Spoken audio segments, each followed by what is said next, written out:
Welcome back to Previously Prohibited. I'm Jenin here with my co-host Melissa Whitty, and we're thrilled today to be joined by Jason Jones. I became aware of Jason when I listened to him on Rand Paul's podcast with Daniel McAdams, and I was extremely moved by the work he does in Palestine and other humanitarian work, and I thought we had to get him on the show immediately. So we're so pleased to have you, Jason.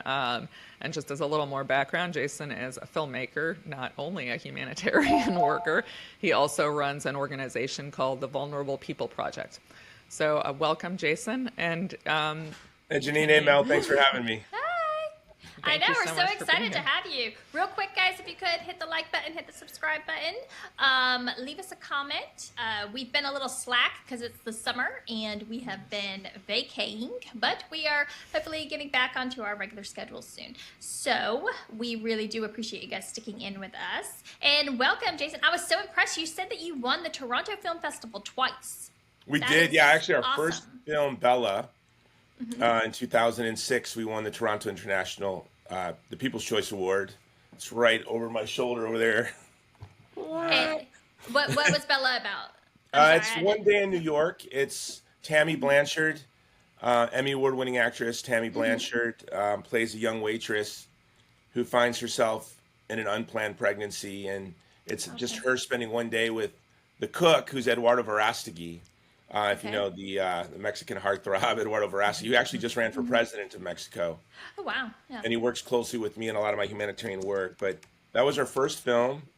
And then my second feature film also won The Stoning of Soraya M., which was produced by stars Jim Caviezel and Shohreh Aghdashloo and a lot of stars. It's filled with stars, and produced by Steve McAvity, who produced The Passion and Braveheart. Oh, wow. Okay, wow. And so it was a real privilege. And then we won the NAACP Image Award and also Toronto as well. And I produced a lot of films, shorts, documentaries, and narrative features. Nice. Wow, that's legit. And what's your background? You say you live in Texas now. Are you from Texas? No, I was born and raised in Chicago. I actually dropped out of high school the day on my 17th birthday. Okay. And within a few weeks, I was off to Fort Benning, Georgia for basic training. I joined the Army on my 17th birthday. I was a soldier, and I've really only had a few jobs. Soldier, and waited tables in college with this vision. I had the vision of my organization while a young soldier. That really, I wanted to harness influence and power on behalf of vulnerable ethnic and religious minorities facing ethnic cleansing and genocide. And I really, as a young college student, as I was investigating human rights organizations, I saw how most of them are actually instruments of power, and they serve the great powers, and they'll exploit legitimate grievances to advance their interests of their state. So I thought, how would one create an organization that advocates for the interests of, say, the Christians in Iraq, or the Yazidis, or the Uyghur, or the Palestinians, as an end in themselves, not as a means to an end of a great power? Well, then that leads to funding, and how do you fund an organization that's not in service of power? Exactly. And so I founded my organization almost 23 years ago, after graduate school. Did you see combat at all when you were in the military? I was an infantryman and I was a scout, but I did not see combat as a soldier, but I've seen way too much of it as a human rights activist. Right, yeah. So that's very interesting.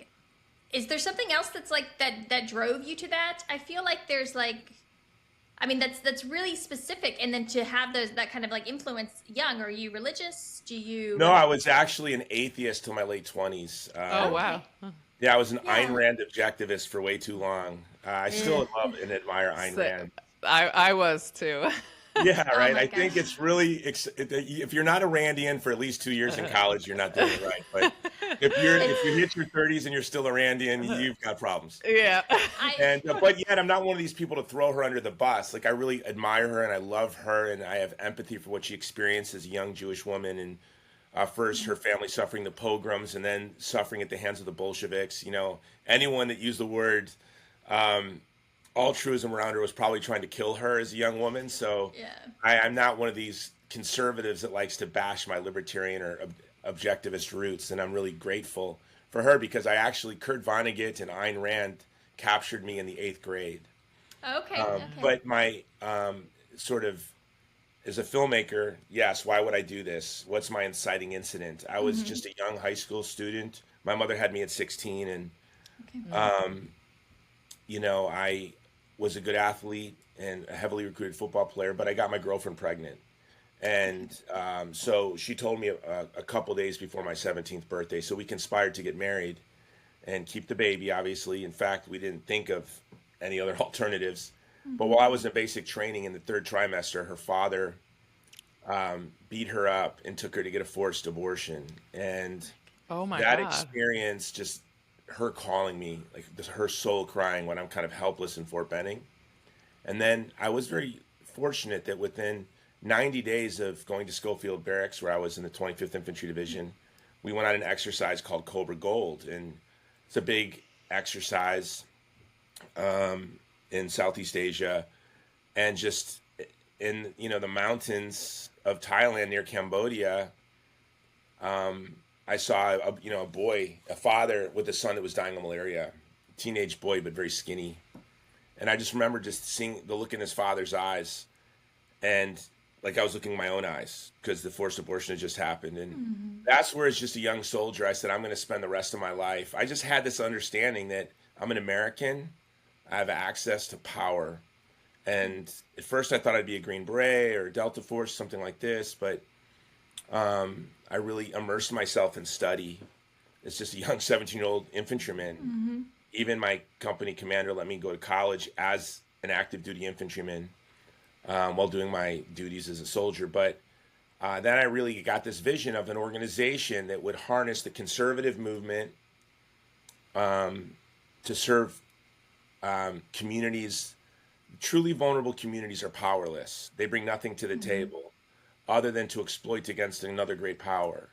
So I wanted to solve the riddle of how does one advocate for these communities as an end in themselves, and that's what we seek to do with the Vulnerable People Project. Okay. Yeah, Wow. that's amazing. Full disclosure, I am one of those conservatives that bashes Ayn Rand all the time.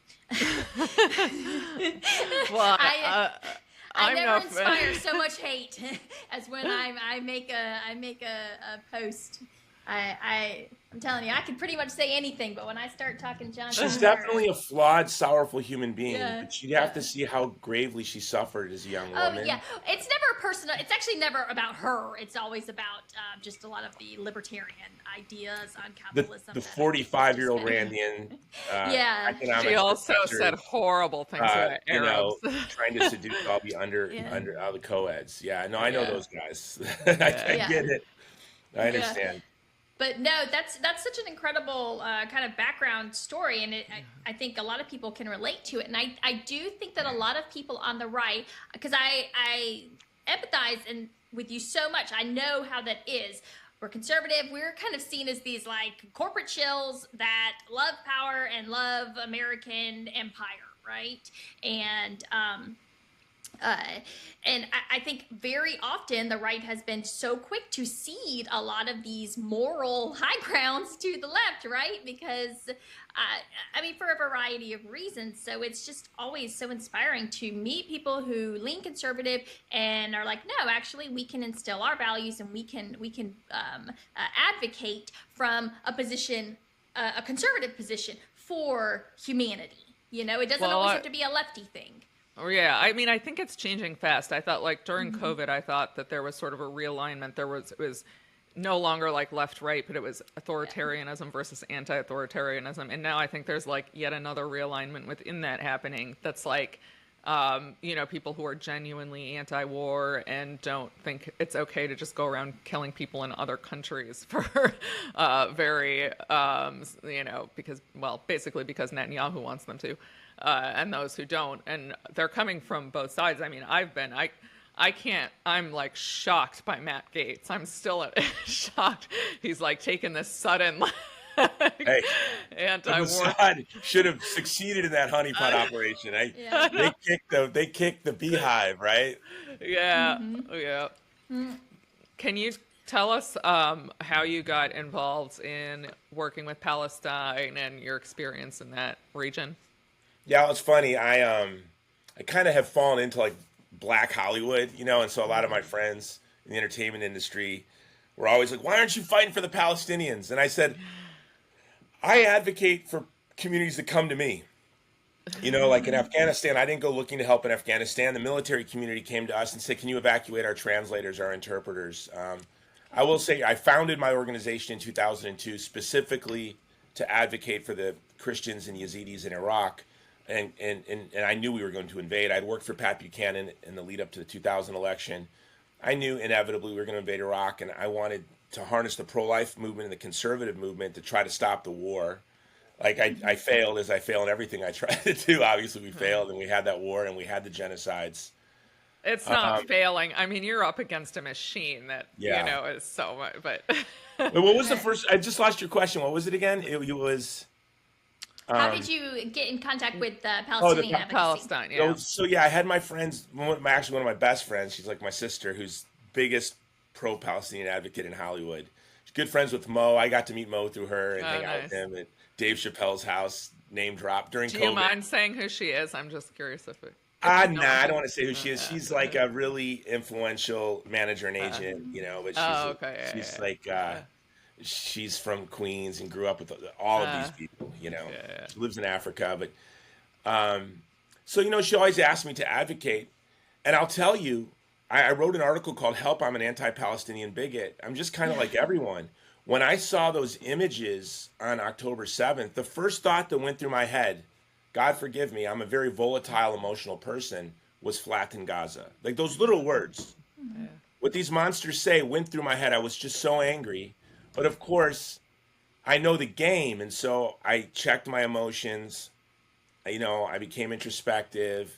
And I said, well, how does sorry to interrupt, were you familiar with like the history of the region before October 7th? You know, I'm very familiar. And I have like I understand everything from the Queen. And I knew it all. And I was, even when I said this, I would already been seen as a Palestinian advocate, believe it or not. Yeah. But I was just so angry at the images, which they're designed to incite us. But then I knew, because I was a young infantryman, I wrote a letter to every unit on earth begging to be transferred because my battalion wasn't being deployed to Iraq, because I heard the testimony of the young Kuwaiti girl who turned out to be the ambassador's daughter, who was lying through her teeth about Iraqi soldiers killing babies in incubators. Yeah. And so I was literally, in fact, John Bell Edwards was one man I wrote like 3 letters to. He was a lieutenant in the battalion across the quad. You know, he became governor of Louisiana. I wrote him letters begging to go to Iraq. This was during the first Gulf War, and to exact retribution for those children in the incubators. So then I had egg on my face, and of course, after I got out of the military, I became very anti-war, worked for Pat Buchanan. But even in the midst of the very first images, I became furious. And I told my team, we provide security for Christian communities facing attacks from Islamist extremists around the world in different countries. And there was one country that I knew of, a synagogue that was not secured. And first thing I did on October 7th was ordered my team to begin putting solar up in the synagogue in this country, and to hire armed guards and surround the synagogue tomorrow. And this was on October 7th. And I was just kind of looking, you know, but by the second week already, it became very clear of the indiscriminate violence that the IDF was using. And if, you know, I don't want to say that it appeared to be, it's a very fishy scenario from the beginning, which, you know, Charlie Kirk said on October 8th that he believes that Israel must have had prior knowledge. And then the Hannibal Directive, and you have all of this, right? So by the second week, I was already writing and speaking out against Israel. And then, as you have to imagine, as a conservative or a liberal, that's why I love anyone who advocates for the Palestinians. There's no side where you can do this without consequence. Yeah.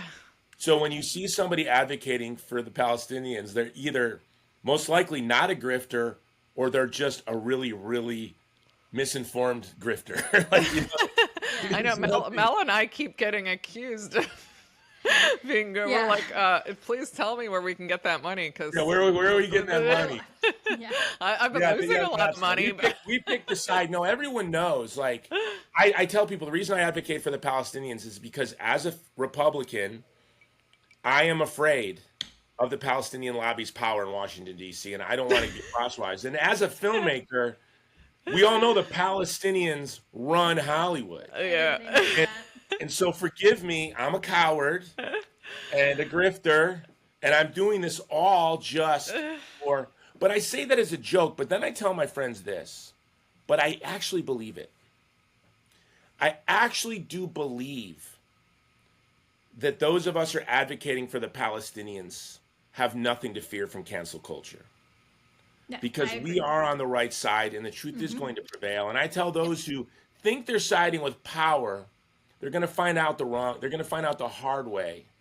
Well, in the long term. In the long short term, I can't tell you how, like, especially as someone who works mostly on the right, I have not been fired, but I've lost. I mean, I used to get invited to, I used to speak and do debates and presentations every week. I have had nothing for a year. It's going to be a tough couple years, right? Yeah. I told my staff this. I have an op-ed that came out just today at Crisis, and I've been doing, a lot of pretty hard-hitting articles. And I told my team the next 36 months are going to be very hard for us. Yeah. And we're going to have to be scrappy and disciplined in budgeting. But don't worry. Yeah. Those who are on the wrong side of this issue have no future. Yeah. I agree. Yeah, some of the positions that they have taken have just been so abhorrent and really kind of shown a darkness that lies deep inside of them, right? And for some of them, not so deep. Some of them, it's right on the surface. But there is nothing that anyone who advocates for Palestinians should be ashamed of or embarrassed of, because it is basic human rights. It is dignity and respect and decency that we are advocating for. That's it. We are advocating against collective punishment, against, the indiscriminate bombing and just merciless killing of civilians. And what they're doing with the aid stations has been one of the most, every day I wake up and I see the images and I'm like, I'm just struck between, I don't know whether to rage or cry sometimes, but no, Both are good. And no one believes it. Like, no one will believe it. So my organization, we deliver food across Gaza. Last week, our team was pinned down for 36 hours. We thought they died because we couldn't reach them for 36 hours when the news broke of over 50 aid workers dying that day. My logistics partner, they have lost over 50 employees since the war started. Wow. I look at the pictures of my logistics managers, and I look at them, and they send us pictures of everything they do, every meal dropped. We get a photo of every meal dropped, thousands of photos. And I look at these guys thinking they probably won't survive this war. Then I'll get calls from conservative press saying that they know these are lies, that this isn't true, that they're not targeting aid workers. And I have to acknowledge, it is hard to believe. Yeah. And we are, when I realized how propagandized I was, this was last June, a year ago, we had evacuated wounded women that were in, the Orthodox Church was bombed, and we evacuated the wounded and the pregnant women, and we brought them to Egypt, and we set up, because, we're told every country is allied against Israel, but that's not the truth. They're allied against the Palestinian people because they're helpless. And no one wants to anger power for the helpless Palestinians that can do nothing for them. And so I'm in Egypt, and, we're being followed by Egyptian intelligence. Like, we had to, lose them, set up clandestine recording studios, and then make multiple hard drives and get them out of the country 27 different ways, because we really felt that, they didn't want our interviews with these wounded Palestinian women to get out to the world, which on our Instagram Vulnerable People Project, you can see these interviews. And as I was interviewing them, this Muslim Palestinian woman talking about how when her kids got out of school, her husband really encouraged her to go to college, and she got her master's degree, and she wanted to work, but he said, "You've always dreamed of getting a graduate degree." And I'm thinking, a Muslim man would never let his wife go to, and then I'm interviewing person after person, and I'm thinking, well, they're so articulate, and I'm not meeting any anti-Semites or bigots or and I'm like, I heard, remember when Joe Biden said that Barack Obama was such a clean, articulate man? And I was like, wow. I kind of had the Joe Biden internal dialogue. And I had been working on an article called Help, I'm an Anti-Semite. And I really was struggling because I have so many people in my life that are Jewish. I grew up going to bar mitzvahs and people I love. And I was really searching my heart to really honestly express any like latent bigotry. And it was really while interviewing Palestinians that I realized here I am, been running this organization for over 2 decades, serving across the Middle East, thinking I'm such a humane, dignified person. But as I'm interviewing these Palestinians, I realize how thoroughly indoctrinated that I have been. And that's how all of us, all Americans have been indoctrinated. So I guess it's understandable that people don't believe it. Yeah, that's been one of the hardest things for me. My father's Palestinian. He immigrated to the United States in his 20s, and like he's the kindest, warmest person. I have 3 brothers, and he always wanted me to get an education. Like he wanted all of us to be. He was like, I want my daughter to be independent, and he was raised Muslim. This stuff is just, and he doesn't hate Jews at all. Like, of course, he and his family resent the occupation. They resent Israel like as anybody else would but he has like no hatred in his heart against Jews. He has many Jewish friends, and it's just completely made up bullshit to try to, excuse my language, to try to dehumanize Palestinians. And it's so infuriating because I just grew up with this knowledge. And so when I hear, I constantly hear people saying things like they just hate Jews. They teach their children to hate, and I'm like, you could not be more wrong about that. Like they roll out of bed in formation with wooden rifles drilling every day. Yeah. And then you go there. Well, Charlie Kirk, who's someone I'm friendly with, I know. Yeah. He purchased 50,000 copies of my book last year to give to his TPUSA students. Wow. He's confusing. I don't understand his views. He's like all over the place. He has to run a multi, a $50 million a year organization, and he has a budget, I think. Yeah. But I think but you see him wrestling. Yeah. I think he's wrestling, but he did say, I had just gotten back from the West Bank, and he was on his show, and he said, I can walk around Jerusalem and I can feel safe, or I can go anywhere in Israel and feel safe, which is true, Yeah. He says, but I could never do that in the West Bank. I mean, the truth is, I feel more at home in the West Bank. And I'm like, Charlie, what are you talking about? And when you know how the Israeli tour guides, when you cross into the West Bank, it says on Waze, danger area, warning, dangerous. And it's the safest place on earth. Yeah. And then when you really get to know the Palestinians, it's really amazing, the propaganda. To know that in the Middle East, they're known as the most cultured, most well-educated community in the Middle East, respected by everyone. Then you go there, and it's obviously completely safe, and I have not seen any bigotry. I'll tell you, one of the most sorrowful and beautiful experiences I had was just a couple weeks ago. I got this tattoo, Ecclesiastes 4:1. So when powerful people shake my hand, they go, what does it mean? And what it means is, I looked all over the world, and all I see is oppression, and on the side of the oppressor is power. And on the side of the oppressed, there is no one. So that's why I got it. But I got it 100 feet from the Church of the Nativity in Bethlehem. And it was this great Palestinian Christian man, has the only tattoo shop in the West Bank. It's right above his father's old barber shop. His father passed away.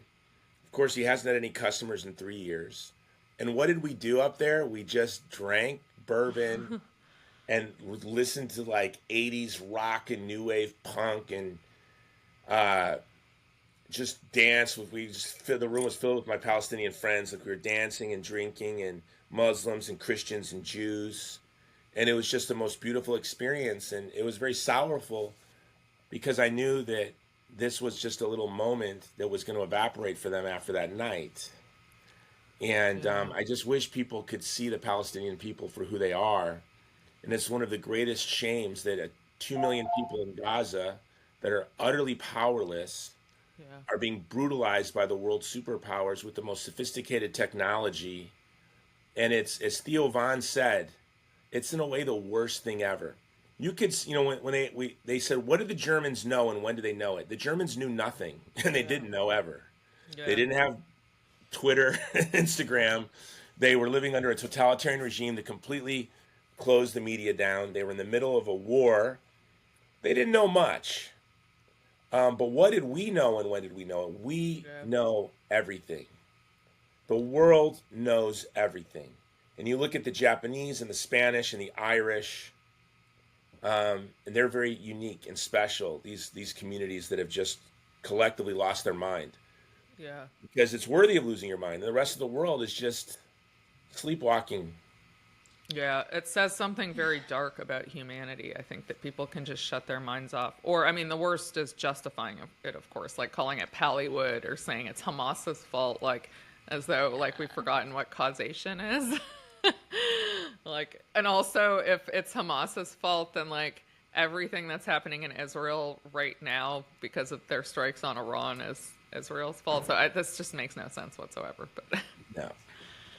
Right. No, it's and of course we're 20 months in, right? So at a certain point, it's like how much retribution can you reap from one day of violence? Because we are I think 610 days of nonstop violence. So even just from, we have international laws surrounding the law of proportionality, right? The response, what we are allowed to respond to. I was out on a walk this morning thinking about how much sacrifice, American servicemen did in Iraq and Afghanistan. And even though I don't agree with those wars, I still recognize that we did hold our troops to a standard, right? And troops died. Our soldiers died because we were following these laws, right? And now we've got, we give 100% support to the IDF, and they break every international law that there is. So what message does that send to our soldiers? Like, your lives aren't worth, or your lives are worth holding up international law, but apparently the IDF, their soldiers' lives, they're too important. We're not gonna make them uphold international law. It just. Well, Mel Brooks said, "What's the difference between comedy and tragedy? Comedy is when you see someone else walking down the street, falling through an empty manhole and breaking their neck and dying, and tragedy is when you stub your own toe." Yeah. And when you see how you see the response to the deaths of, and I think as you said, Jenin, I've been greatly influenced by two thinkers, Rene Girard and Hannah Arendt. And, Rene Girard says when these contagions sweep through a community, they always say the same thing: I thought we were different. And I did. I thought we were different. And then obviously Hannah popularized this idea of the banality of evil. It's not monsters. It's just thoughtless little people doing thoughtless little things. Although it is shocking, like Netanyahu is, I think, an actual monster. Yeah, he reminds me of Michael Corleone. I want to write it out. I'm going to write an article comparing him to Michael Corleone because he was a young soldier. He was raised by a fanatic father, right? A radical, revisionist historian, fanatic father. But I think his brother dying, and I think he's the man that just wanted. He was a true believing radical Zionist. But at the end of the day, he will be responsible. He's putting in fissures that are irreparable, I believe. And is devastating to the state of Israel and sadly devastating to the security of Jews around the world. And so I kind of see him as a Michael Corleone figure who started out because of his, was sort of radicalized by the death of his brother and ends up killing his own brother. Do you think he'll ultimately be held responsible? I mean, when you said that in my head, no, was the first thing that I heard in my head. I would hope so. Yeah. I would hope so. I have no hope for that. Yeah, me neither. But things can change quickly. So I think that he will be remembered as an evil character. I don't think that he will go down in history as anything other than. I think he'll rank among the worst in history. He'll be a Pol Pot. He'll be a the Hitler-esque figure. So I don't know. I suppose that there's some sort of consolation prize in that. But sadly, that won't bring back the 20,000 children who lost their lives. Yeah. It's very, very frustrating. And you're right. Yeah, that whole I thought we were different. I think that's been one of the harder things to stomach for me. Just especially when you kind of juxtapose it to, you see like 4th of July celebrations and whatnot, or the flyovers at the baseball game or the football games, and all of these things. And one thing for me was starting to really pay attention to how much of the American culture is saturated in militarism and celebration of just brute power, and again, celebrating things like giant B-2s. And well, what is the B-2 for? Oh, now it's to drop 30,000-pound bombs, and yet we like cheer for it when it's flying over our football stadiums. And that's kind of weird if you think about it. And I don't want to be one of these like Debbie Downers all the time, because obviously I think that we should have a strong military. We should celebrate our technological advances. And there's nothing wrong with showing pride, of course, in your country's strength. But when we're helping to commit a genocide at the exact same time, it's a little bit like, what the hell are we doing here, man? Yeah. Well, no, I'm with you. Look, I was an infantryman. My oldest son fought in Iraq and Syria. My dad was an infantryman. My grandfather, my brother fought in Iraq as an infantryman. And I have 4 sons, and all 4 of my sons will serve, and one already is. Because I believe that's our duty as a citizen. God forbid one of my kids would grow up to be a Lindsey Graham, some war-obsessed lunatic who's never known a moment of discomfort or fear in his life. And then one of my sons asked me, Dad, why do you encourage us to serve when you've opposed every war we've ever had? And I said, well, your responsibility is to serve, and my responsibility is to make sure that you're used wisely as a older citizen, And but I look at those when I make a post on social media. I have a lot of friends that follow me that are active duty or former special operations. They like and share every anti-war thing I share. And I look at those who are Team Laura Loomer and Team Lindsey Graham. They're men who have never served. And it's quite strange to me. These men that have never served in the military. So you think Laura Loomer's a man too? I kind of do. What's funny? Okay, Laura and I, we live in a small world. And one of her close friends is one of my close friends. And believe it or not. And I asked him that. I didn't know that conspiracy. And then I looked and I was like, wait, I don't know. The photos, I was like, I don't know. I'm going with 75%. Is that what people think? 75% think? No, that's me. She doesn't think. There's a video of her hitting. She's drunk and she's hitting on some dude, and I'm telling you, you can't fake that. That she was a drunk chick, and it could have been a drunk dude hitting on a dude. I was gonna say, there's just things that women do that I feel like no man can ever emulate, no matter how hard they try. And no, she's you look at Laura, and I talked to my kids about this as well. Like, we were talking about Laura Loomer. And this is why I'm so grateful for I fell in love with Hannah Arendt in college. And, she was a German Jew who loved Germany, loved German culture, Western culture. She was a classicist, student of Heidegger's, classmate of Leo Strauss's, lover of Heidegger. She was Heidegger's lover. And yet Karl Jaspers was a mentor to her. And then what happens? Her mentor, her professor, her lover, Heidegger, becomes a Nazi. She gets captured by the Gestapo and barely gets out, escapes. And then, she stands up to the Zionist lies. The Mossad has multiple death threats on her. But yet she could forgive everyone. She forgave the Israelis for trying to kill her. She forgave, I don't know if she even forgave, but she understood and maintained a relationship with Heidegger after the war, which is almost unbelievable. It is unbelievable, and a lot of people felt upset with her for that. But you look at someone like Laura Loomer, and you just know that tribal identity, especially of embattled communities, can be overpowering. We just have to forgive them. But the ones that upset me are like these Christian evangelicals in our upper middle class suburbs who drive their Lexus to their mega church, and they're saying things like, Jonathan Kahn like propaganda that the Palestinians are the reincarnation of the Amalekites. I didn't know as Christians we believed that whole people groups were reincarnated so we could slaughter them this time because we didn't slaughter them last time. This is really quite absurd. And so more than sort of Zionism, what I find really more reprehensible, because Zionism is something I understand. And I will say that I believe in a homeland for the Jews.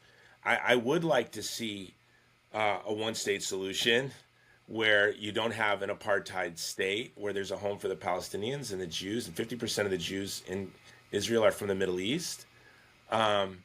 Maybe that's not possible. Then a two-state solution. My friend who's a Palestinian Christian has the three-state solution, which I thought was the best idea. She said, we should have one state for the Jews that are assholes, one state for the Arabs that are assholes, and then one state for the Druze, Christians, Muslims, Arabs. We could all live together. Yeah. And I thought, let's do the three-state solution, you know? But it is strange, like you said, Mel, I think before we jumped on the show, is that it's the, what was the word? The shock or the sorrow or the betrayal, or maybe it was you that said it, Jenin, before Mel came, and I forget, but it's feeling shocked or betrayed by people we care about and love, we think of as friends. Yeah. And I'm passively aggressively talking to them right now because I know they're snooping, you know, I'm talking to them right now. And then you see that these people we love and care about, but they're swept away by the most vile, hateful bigotry. Yeah. It's just very confusing. Yeah. Yeah, it's I think we've all experienced it, and it is difficult to see people that you love defend what you consider to be the indefensible, right? Yeah. It's a different kind of hurt, I think. But what can you do? Hope that, pray that their hearts change. I don't know anyone. I know people who stand with Israel, quote unquote. I don't know anyone though that wishes harm on innocent Palestinians, and I don't know anyone who doesn't. I do too. You're lucky, Mel. Okay. I am lucky, Yeah, you need to hang out with dispensationalists. Not to be fair, I don't think they mean it. I think that these people are as real to them as Scooby-Doo. Well, I don't think that they see those people as innocent, right? So yes, yeah. I showed you like Ilya Shapiro's tweets. He's a lawyer who's very well known in conservative libertarian circles, and he said, he was actively wishing death on Palestinian children. Like, I think you have to assume children are innocent. So. Right. Yeah. So some of it's just I get attacked emails that I'm feeding future terrorists through my orphan feeding program. Yeah. Yeah, I feel like when you're typing that out, I don't know. I don't even remember to type out important emails, let alone take the energy to sit down and write something just so really kind of vile and really antithetical to everything that most people, not even decent people, but pretty much everyone kind of says, no, I'm a good person, and I don't want anyone to harm children. Well, Mel, these people are the most decent. I'm not a decent person. I'm 53 years old. I'm dealing with a bar fight right now with my lawyer I got in. I'm just Yahoo. I'm always in trouble, doing off-the-wall things. Not a good person at all.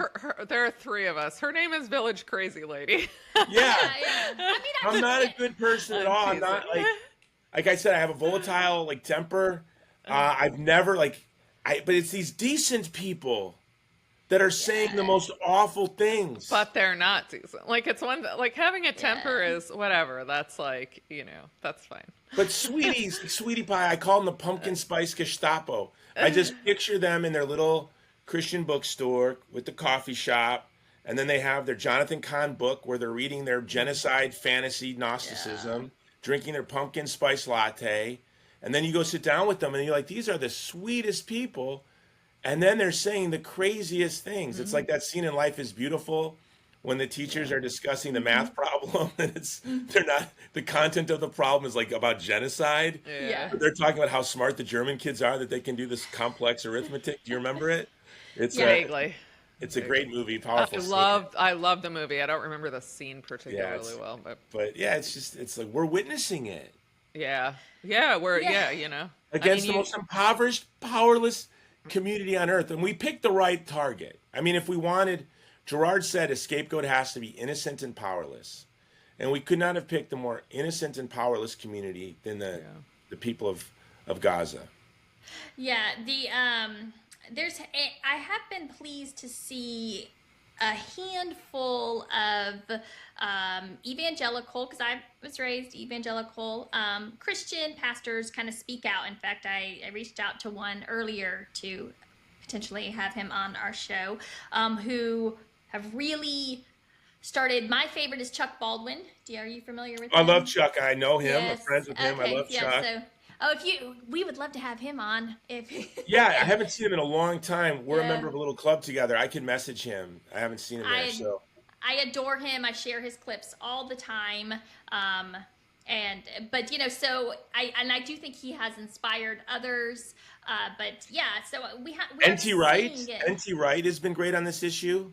If you know who I, NT Wright is, he's sort of mm-mm. like, he was like the living C.S. Lewis in the Okay. Anglican community. Very orthodox, very thoughtful, New York Mm-hmm. Times multiple bestseller. But on this issue, now they're nerfing him. He went from being the belle of the ball to where's NT Yep. Wright? Yeah.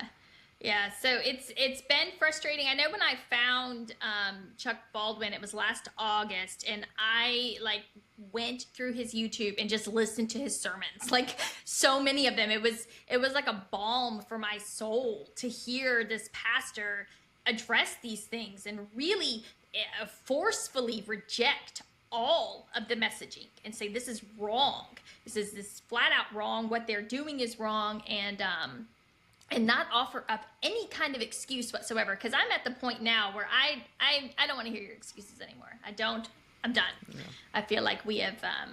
I've lost all patience for that stuff.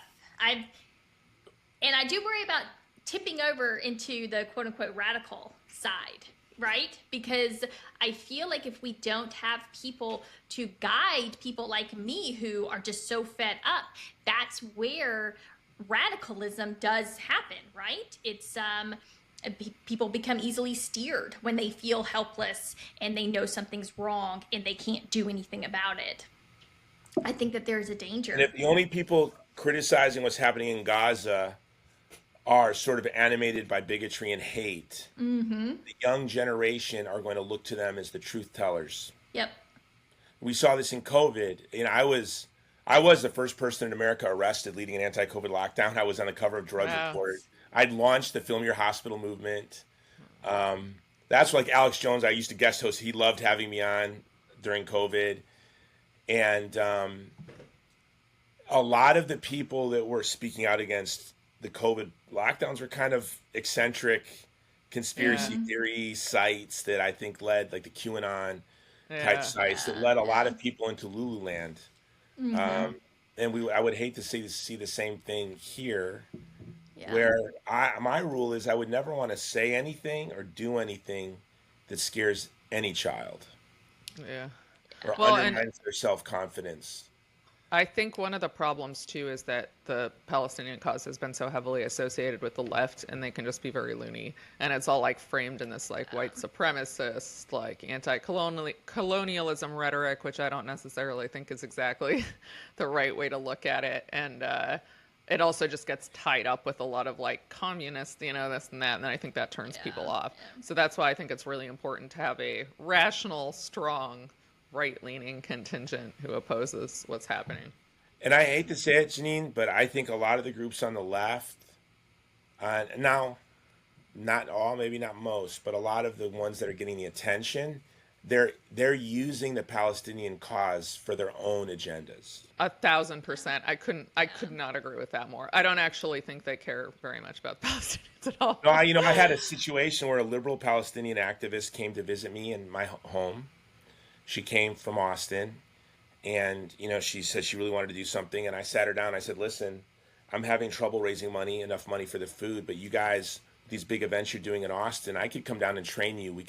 My organization will fund the creation of a 501c3. I will train you. My first job out of the Army was I worked for the Public Interest Research Group, PIRG, and I became manager of the state within a month because I was so good at fundraising door to door. I said, listen, we'll fundraise in all the liberal neighborhoods outside of Austin, and I will take your activists, and we can flood Gaza with food and water. And they were like, yeah, that's not for us. We would prefer just, to smoke pot and bang drums in the courtyard of the... And, and I kept increasing it. I will give you a grant for X amount of dollars to start it. I will do this. And then it was just, nah, that's what you're called to do. Well, That's how come I don't get to be unbelievable. called to smoke pot and hang out at a university for the rest, till I'm 60 years old? Why That do is you get that job? And I know I want that job, but unfortunately, I have to work with order and discipline and fundraise and build out logistics systems to deliver food, and that's when I realized I just don't think they really, really care. no, I don't think. I mean, I don't want to sweep with too broad a brush because people Yeah. are different, obviously. But I think for the most part, that's an accurate depiction. Yeah, I think a lot of people just want to complain. They don't. Somebody said it. They don't want power. They just want to complain about power, and that's true. And you see it. Especially, I was just talking with someone earlier about the Republican Party and how useless they have been since holding all of Congress and the executive branch. The only thing apparently we can get done is to transfer of bombs to Israel, right? They've been pretty much useless in any other aspect whatsoever, and that's kind of always been a Republican thing. They don't actually want power. They don't like to wield it. They certainly, I think they know how to do it when they want to wield it. They can, but no, they would much rather prefer to be in the minority and then just complain about everything that the libs do, right? And I think that that's a pretty that happens across. It's not just politics. It happens everywhere. No, I agree with you. I agree with you. Yeah. Should we touch on Iran a little bit before we have to close out? Yeah. Have you ever been to Iran? No, but I've made 2 Iranian movies. So without going, unfortunately, because of my work on the stoning of Soraya M, I'm not welcome. But I do have a long-standing working with, in, and through and around Iran. My organization works with the Hazara in Afghanistan, and so many of the Hazara, because they're Shia, fled to Iran. Of course, we worked on the stoning of Soraya M. Our latest film is an Afghan ghost story, but we used Afghan actors, but we had an Iranian director and DP, and we shot in Iran. And it's anyone who's been around Iranian people, as Donald Trump has himself said, is they're like the most beautiful, wonderful people. And when I was in middle school, my best friend, her father was Iranian, and they just he was just such a nice, friendly, really, really wonderful person. And that was my first real experience with Muslims and whatnot. They used to take me to the mosque with them sometimes, and everyone was just so welcoming and kind. So I always have a really positive, and they used to go to Iran like every other year. So she would always bring pictures. And the Shia have a very long tradition of being the guardians of minorities.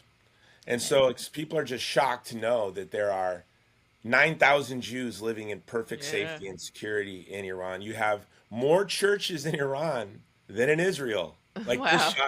This shocks people. Yeah. And, our meddling in Iran has been relentless and destructive. And I made this post this week about, I wish to be hopeful for our actions in Iran, but one has to remember the goal has never been the interests of the Iranian people or the Syrians or the Iraqis. It's to create a failed state. That's the goal. And we have to acknowledge that. That has always been the goal. Peter Thiel himself said it this week. He said this idea that if you break it, you buy it, he said Colin Powell's idea, you break it, you buy it. I think that idea existed long before Colin Powell. But he said, I think we just break things. So, so we just break things. We just shatter communities. Now, every day, the increasing violence in Syria against Christians in Syria, and for a lot of your audience may not know, that I assume people know, is that Iraq and Syria and Lebanon, these are Christian countries. In fact, these are, broadly speaking, our Holy Land, because there are first century Christian communities in Iran, in Iraq, in India. I was in a church that was planted by St. Thomas himself in Iraq.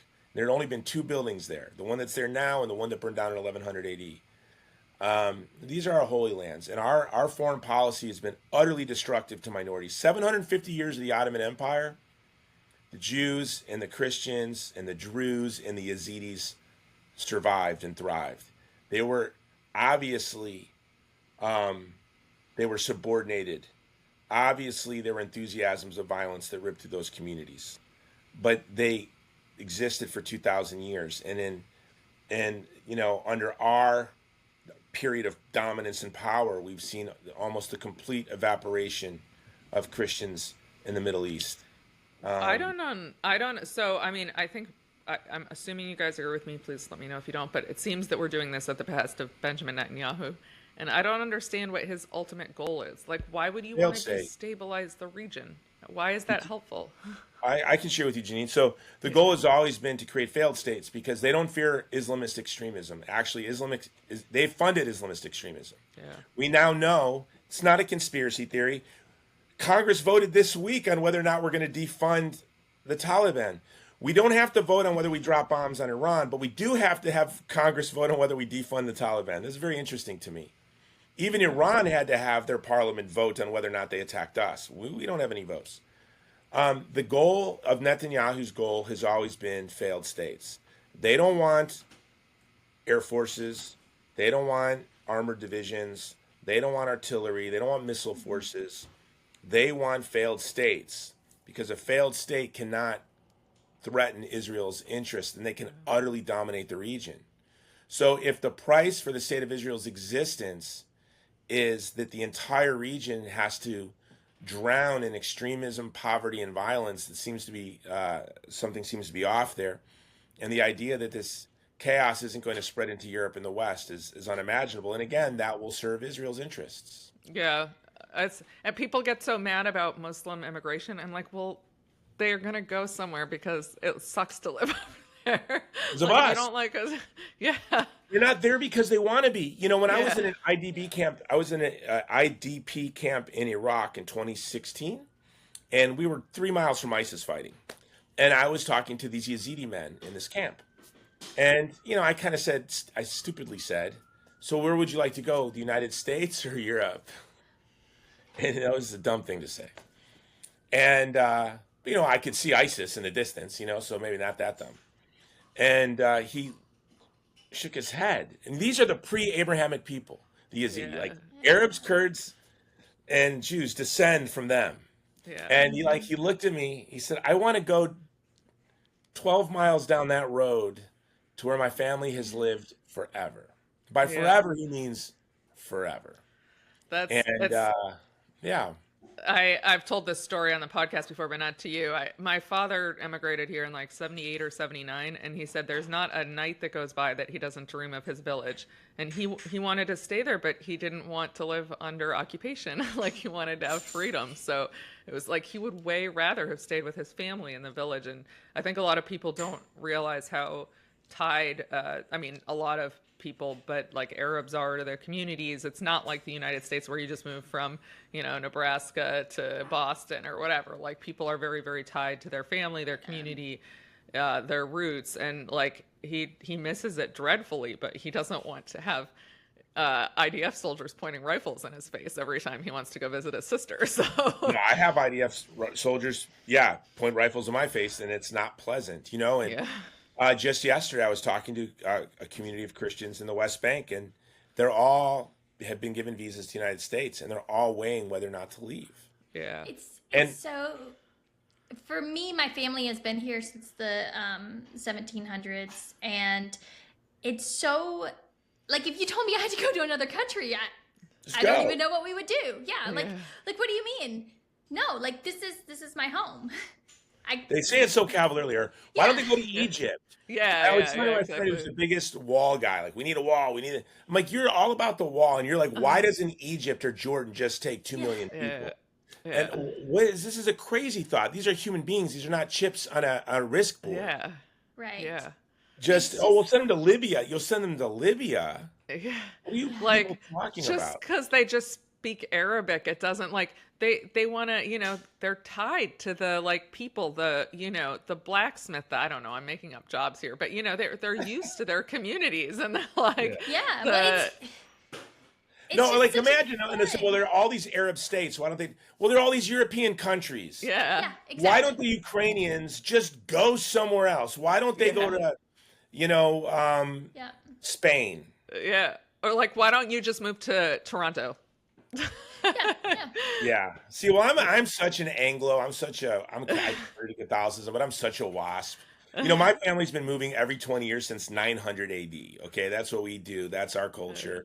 We'll go to the moon. We'll go to Mars. But guess what? The Yazidi will still be living in their village. And the Palestinians, the idea that we just want 2.2 million people to pick up and move is utterly insane. Well, and it's not bigoted. just they want everyone in the West Bank to move too, so it's really like 5 million people. Yeah. Why don't they just all move?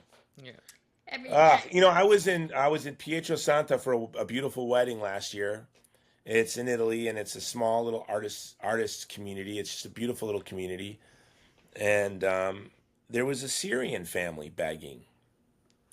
Like, do you think this family, their dream was to be in some, country that they have no culture or identity or language connecting them to, begging for food as Western tourists gallivant around eating gelato, smiling and laughing, and they watch the world pass them by?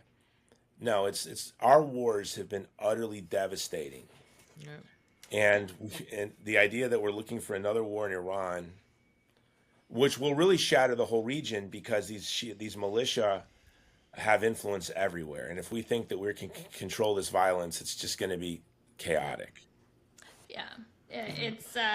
I know. I know Trump is. I don't know what happened. I'm of the opinion that last Saturday was a 2-part plan, and they canceled the second part. I don't believe that you move as many resources and troops into the region as they did without, just so that you can fly B-2s from Missouri straight to Iran and then straight home. That doesn't really compute with me that well. But now today came out that Trump is basically proposing the JCPOA again. I guess he's willing to talk about enrichment up to 4%, yet again, with some kind of offshoring with the Qataris. It's all bizarre. I don't know what happened. I don't know if this trickled into the press, but friends of mine in the administration are telling me, that Palantir gave him fake information. Has this made it into the press yet? I don't know. And that there was misinformation provided by Palantir that Trump used to launch a regime change war. Yeah. And when there was a real war going on in the administration. Mm-hmm. And when it was presented to Trump that this was misinformation, and that the reality is Iran was 5 years away from having a weapon that could be delivered, 5 years. Right. Trump lost his mind and felt tricked. I mean, you saw someone made a great point on X when Trump dropped the F-bomb. He said Trump didn't even drop the F-bomb when he got shot. Yeah. And I think he's known not to drop the F-bomb ever, even in private conversations. So okay. The fact that he did that really is telling. So I hope, this power between the war machine and that the unique coalition that Trump knit together, we call MAGA, it's quite interesting, and from what I'm hearing, that Pete Hegseth is someone I know, actually. Tulsi Gabbard is someone I know very well. I'm glad their voices are in the room. But I've heard Pete, someone that I was actually fearful of, has been a strong voice for prudence. Wow. I didn't realize that. But Tulsi's now towing the line on the, Iran being able to get a nuclear weapon soon. So I'm confused. Well, I don't think she, so I looked at her words, and I don't think she ever contradicted herself. Okay. Not to be an apologist. I think she was definitely towing the line to stay in the room. But, the truth is that they could be 2 weeks away from some sort of nuclear device, but they're 5 years away from a deliverable nuclear weapon. Could they do some sort of test? But the ability to create a weapon is much different. Scott Horton at antiwar.com has done a great job articulating this, and we're working on a column together laying this out. And so I think what Tulsi, she didn't want to contradict the president, but she didn't contradict herself. She said they're closer than they thought to being able to have enough material. Yeah, we know that. And they're there because we broke the deal. Right. It should have all been going to Paris. I mean, this might be an unpopular view, but I'm also like, why shouldn't they have a nuclear weapon? I mean, Israel does, we do, and they're constantly being threatened by us in Pakistan Israel. does, So, yeah. North Korea So does. I'm not the one to, and they behave very rationally. I mean, they've Yes. been so rational. And They're restrained. and they've Yeah. been so restrained. They could have wiped out all of our bases. Yeah. We could not have. We could not defend those bases if they chose to. Which means we knew they would be restrained. Yeah. Right. So now, when you say the 5 years, that's for the ICBM, right? Yeah. A weapon that could reach us. They could make a nuclear warhead. All you have to do is enrich the uranium and pack it into the actual, and they could reach Israel, if they wanted to, if they really were trying, 3 months probably, right? And I've made this argument that ever since they started enriching uranium, they've had everything they needed to make a bomb, right? To make one, right? If you can enrich uranium to 4%, you have enough centrifuges to get it to 90%. It's not like you need something special. You don't need a tool or anything like that. It wasn't something that they just came into possession of recently. They have purposely chosen not to create a bomb, right? They've made this conscious decision to do that. And that's what Tulsi said. There's no weapons program. Right. And so it's very frustrating, I think, for people, because the sense that was pushed on us is that something happened and now they can finally make it. And it's like, no, Right. actually they could have always made it and they just haven't, right? Yeah. Well, I want to know what Palantir presented. I really hope, and I hope Peter Thiel's, as a Girardian, to know that a student of Rene Girard, someone who funds a lot of Girard scholarship, as the founder of Palantir, is utterly mind-boggling to me.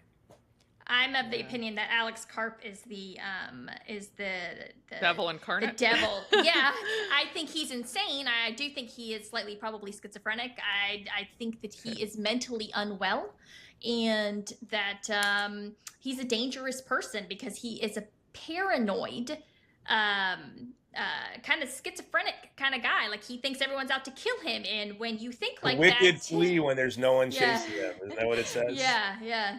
So, the people like that are dangerous in positions of power, right? And that's the one I feel like doesn't get talked about enough. Peter Thiel's like the classic bad guy that everybody can kind of, I know him. I've talked to him. I've hung out with him. Yeah, and he's a little mysterious. He's a strange ranger. Yeah. I mean, he's a transhumanist, devout Christian, married gay guy who is a student of Rene Girard's, whose whole worldview was that the Christianity is ordering power to serve the weak. And then Palantir is why all the journalists are being killed, because they're sucking in their news reports, which gives them a credit score, which then the IDF uses to kill them. I know this. I didn't actually know that. Wow. Yeah, I mean, it's not been proven, but when you look at, we've had more journalists killed and very precision strikes. The one woman whose husband went out to get the birth certificate, who was the journalist documenting the child deaths, the fact that there was a very precision drone strike taking her out in her bed while she was breastfeeding her newborn. Well, why was she targeted? I really don't believe that there was an IDF commander that said, let me go assassinate this woman. And maybe I'm wrong. What I think most likely happened is that there's, what is that? Where's Daddy? Yeah. It's targeting Lavender. And then you have, as Lavender is giving credit scores to people, it's taking into account your social media posts, articles with your names on it. And I guarantee you that has to be the explanation. It's either there is a targeted assassination program of journalists, or it's Lavender. Yeah, and you could see how that could happen, right? Because then it removes the human from the decision making. All they're given is, here's your next target, and they don't have to think about it, and they rely on the AI. The AI tells us that this is a terrorist, and it's like, well, who's writing the program? Who's writing the code? And their hands for are the clean. AI? And everybody's hands are clean, right? Yeah, I would feel, if I go to Gaza, I write about 3 articles a week for the past 2 years criticizing Israel, yeah, and detailing their civilian casualties. God forbid I end up in Lavender. It's very terrifying for the future too. Like, think about the implications of this in other contexts. It's horrifying. It's pre-crime. It's pre-crime technology that is meant to target people, and it is for wrongthink. When you're targeting journalists, it's literally for wrongthink. It's scary, scary stuff. Yeah. But, well, thank you, Jason, on that so happy much. Note. Yes. I know. Well, can you end on something happy? I want to end on something happy. Yes. Yeah. Please. There really is across the world, across the ideological spectrum, I think a coalition that's being knit together that's quite beautiful. Mm-hmm. And to see so many people of influence and power, like comedians like Theo Von and Tim Dillon and folks like you and politicians like Tom Massey and across the world, I'm really hoping that this could be an inciting incident that really realigns our thinking to being stewards of vulnerable communities. And the Palestinians are truly the most powerless people on earth. Hamas is there because of the United States and Israel. Let's just be honest. Only 6% of people in Gaza that are alive voted for Hamas, and that they're suffering collective punishment for something they have no responsibility for. They have no ability to exact pain or suffering on the American people, or anybody for that matter, anywhere. And there's no upside or benefit for anyone to stand with the Palestinians. And yet, there is this like surge of support for them that is courageous, reckless. You know, when you see comedians like Tim Dillon or Theo Von, they have no reason to get involved in this. Yeah. And it comes at quite a risk. Yeah. And I am hopeful that it's sorrowful, all the death, the loss, the PTSD. One of the things we're planning on, and here's the good news. You know, we're delivering food every week. We're preparing to throw a pizza party. I'm from south side of Chicago, Sox fan like the Pope.